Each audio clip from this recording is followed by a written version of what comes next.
Numéro 4. Particule wa, marqueur de thème, particule de thématisation. En japonais, il y a beaucoup de particules.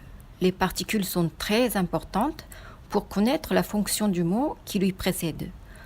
La fonction, c'est-à-dire le sujet, le complément d'objet direct, etc. Les particules sont des mots, en général, une syllabe qui indique la fonction grammaticale d'un mot ou d'une expression. Par exemple, ha, ga, ni, o, etc. Et elle se place derrière les mots dont elle marque la fonction.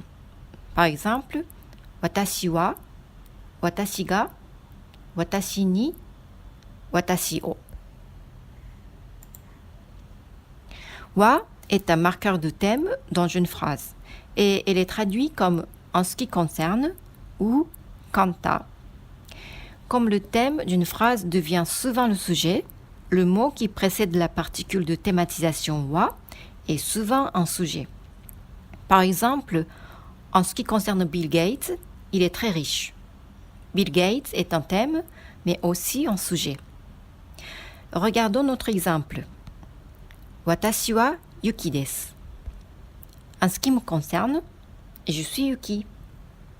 Comme il y a la particule wa derrière watashi, on sait que watashi est un thème.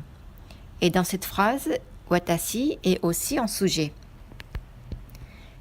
Pierre-san wa Fransujin desu. En ce qui concerne Pierre, il est français.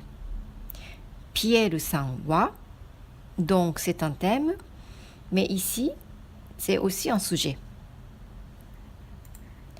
Juste une petite chose qu'il faut faire attention.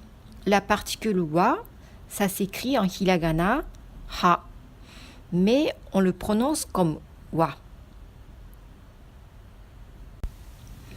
Mais attention, le thème n'est pas toujours le sujet. Par exemple, en japonais, on dit souvent une phrase dans cette façon. Aujourd'hui, les cerisiers sont beaux.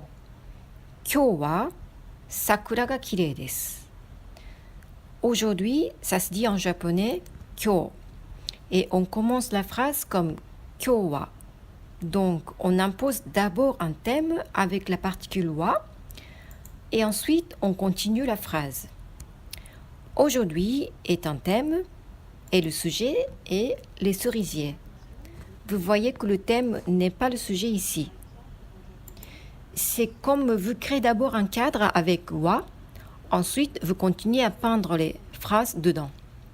Ça, c'est la fonction de la particule wa, la thématisation.